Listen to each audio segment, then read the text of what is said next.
of 21 Personal Development. It's day 8, and the topic today is the second last of the gentleness on ourselves.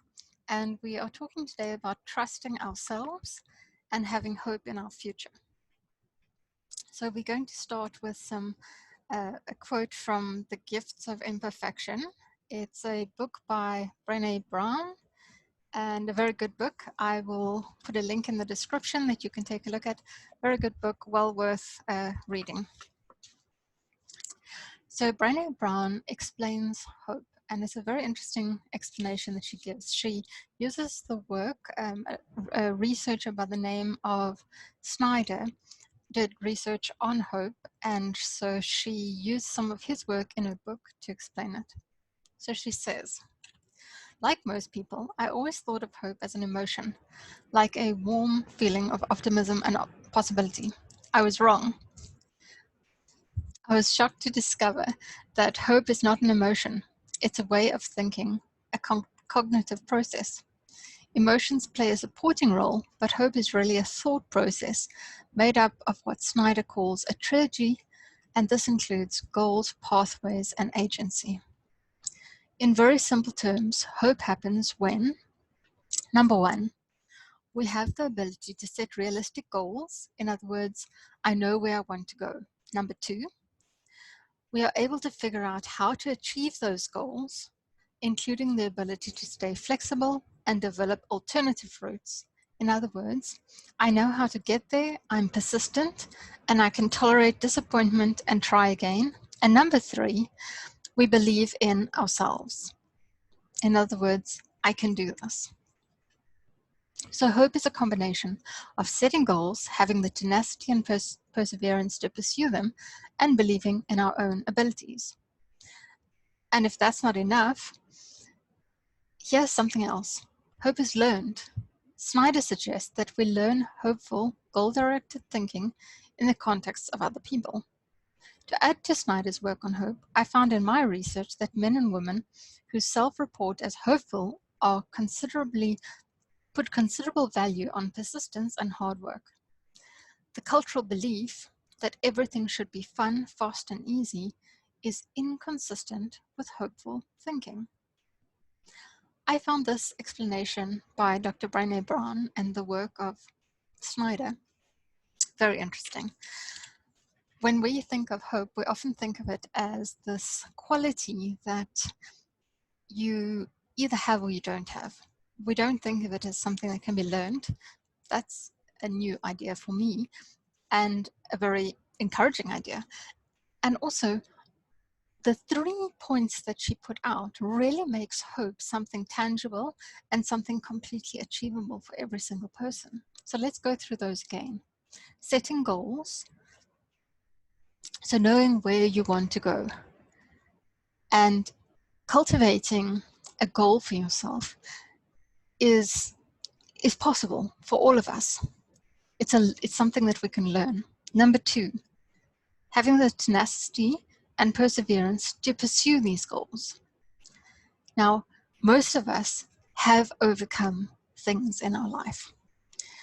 We learn to talk, we learn to walk, we have gone to school, learned to read, learned to do maths, we've learned to ride a bicycle, we've learned to swim, we've learned to write composition, we've learned to write tests, we've learned to cook.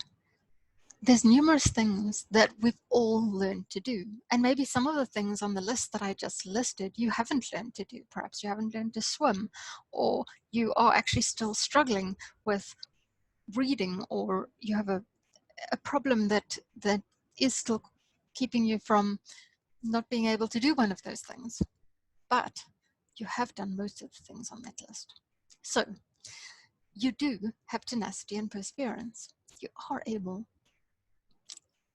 to have tenacity and perseverance in pursuing a goal. So the third point, believing in our own abilities.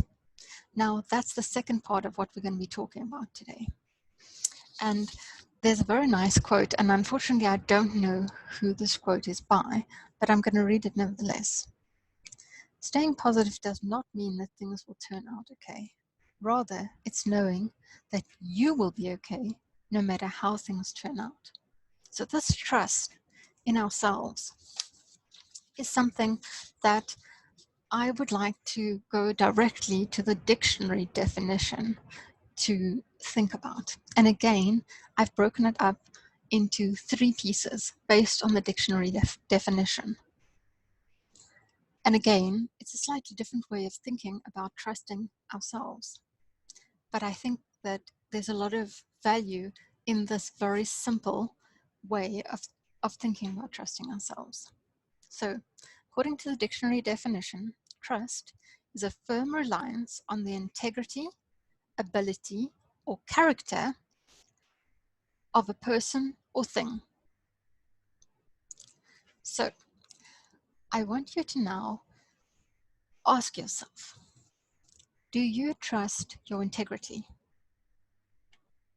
If you say yes, then you already have 1 out of 3. Do you trust your ability? Most of us have slight doubts around our ability that vary at different times. Do you trust your character? Do you know much about your character?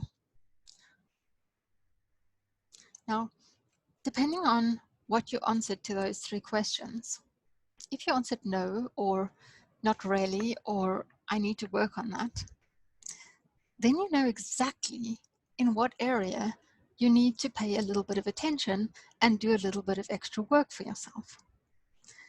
And you can ask yourself, what can I do to build more trust in my integrity or my ability or my character? Now, when it comes to integrity, we all know what that means. It's being truthful and honest, being truthful with ourselves, being truthful with others. So that is a very simple one. And most of us are completely capable of having integrity. And we can have trust in our own integrity. And most of us do trust our own integrity. But if you don't, then you can take some time to specifically work on that one. When it comes to ability, it of course depends what we're trying to do.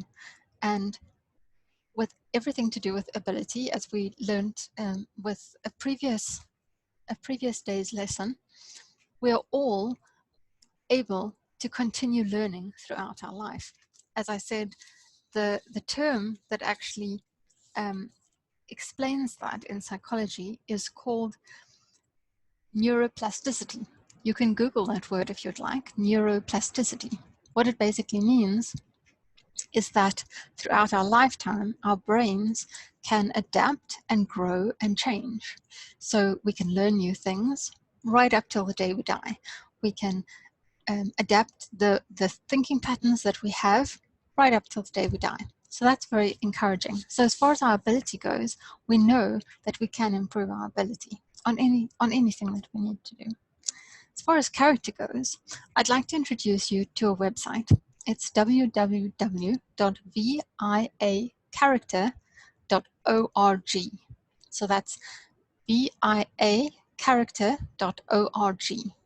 Now, this is actually a nonprofit based in the United States, and it's a nonprofit that believes that when we know our character strengths, we are more able to apply them to our lives, and the character strengths that we are particularly strong at, we can use in our day-to-day living, in our relationships, in our work, and using those strengths that we already have helps to increase our happiness, helps to increase our satisfaction with life, and helps to increase our meaning in life.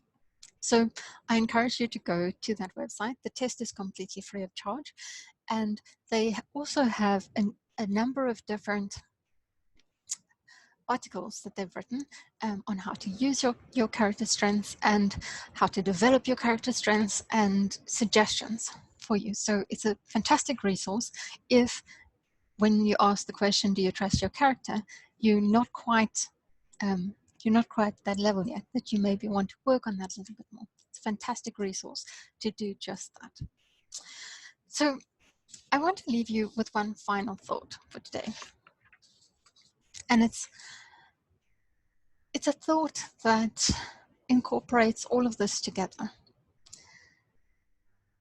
Taking the risk to be vulnerable, to emotionally expose ourselves,